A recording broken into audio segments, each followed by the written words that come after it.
Okay, let's talk about Edgar Allan Poe. When I say that name, what's the first thing that pops into your head?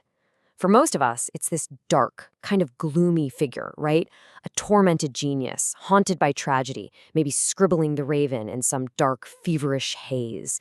It's a really powerful image. But what if that whole persona, the one we all know, is basically a work of fiction?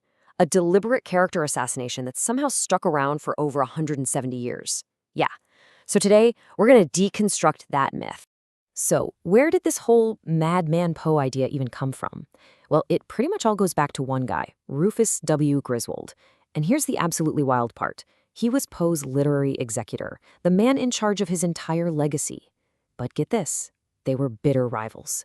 So just 2 days after Poe dies, Griswold publishes this vicious obituary, and then later a memoir that was just packed with lies, and even forged letters, all designed to paint Poe as some kind of depraved monster. This quote right here, "He had no moral susceptibility." That was the cornerstone of his whole smear campaign.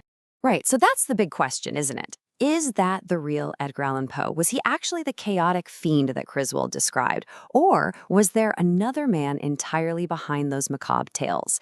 A man defined by discipline, by logic, and by profound innovation? All right, to start dismantling this myth, we've got to go back and look at the actual facts of his life. Because far from being some undisciplined mess, Poe's early years were spent in some of the most rigid, structured environments you can possibly imagine. I mean, just take a look at this timeline. He went to the University of Virginia, he enlisted in the U.S. Army, and he was even a cadet at West Point. West Point! These are not the actions of a man who's allergic to rules and order. It's the complete opposite of that dark romantic image we've all been sold. And he didn't just squeak by in these places, he excelled. In the Army, he made it to sergeant major in only 2 years. Now, that is the highest non-commissioned rank there is. You don't just stumble into that. It requires incredible focus, leadership, and a ton of discipline. This wasn't a fluke. This was a man who knew how to thrive within a highly structured system. And that same discipline, he brought it directly to his writing. In his essay, The Philosophy of Composition, he pretty much throws the whole romantic idea of spontaneous inspiration out the window. For Poe, writing was almost like solving a math problem.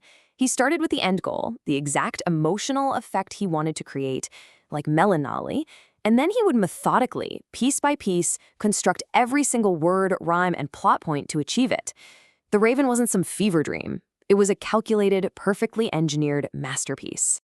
So what happens when you combine that kind of methodical mind with a brilliant imagination? Well, you don't just write a story. You invent an entire genre that goes on to dominate pop culture for centuries.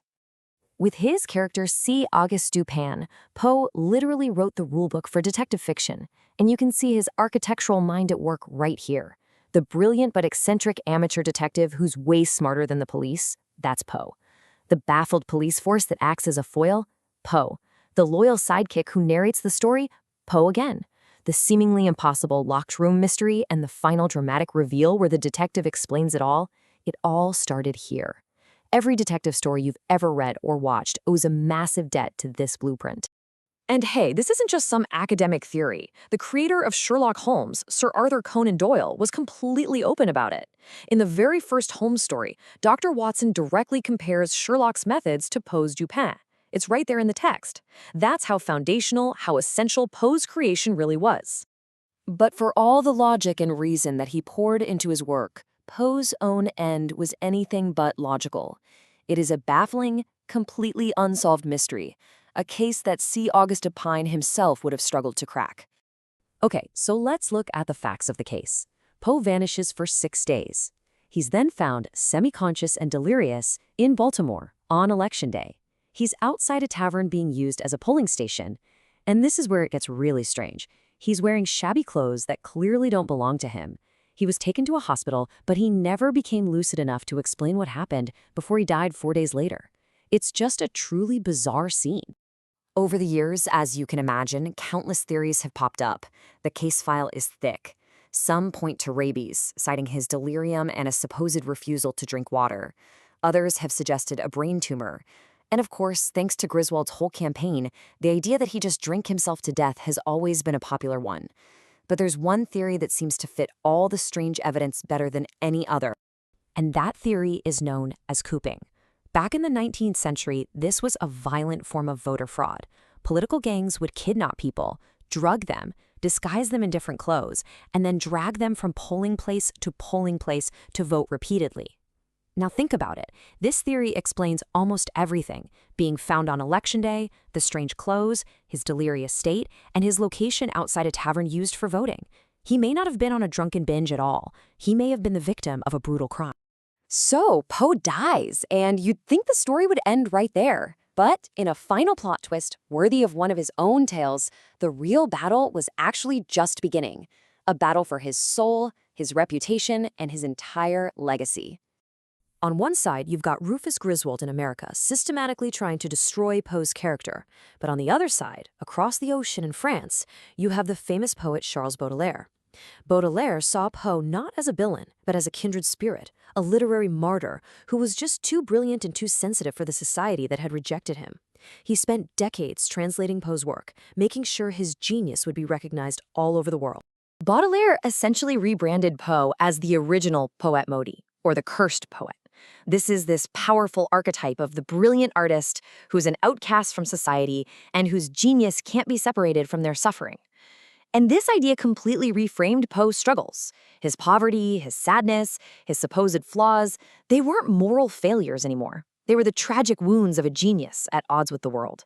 And it's this version of Poe, the romantic, suffering artist, that ultimately saved his international reputation and cemented his legendary status. So we're left with this fascinating paradox. A man of incredible discipline who lived a life of apparent chaos.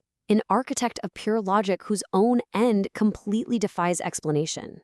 Poe gave us the blueprint for how to solve mysteries, and then he left behind one that we are still trying to piece together all these years later. And you have to wonder, perhaps the greatest detective story he ever crafted wasn't one he wrote down, but the enduring, unsolved mystery of his own life.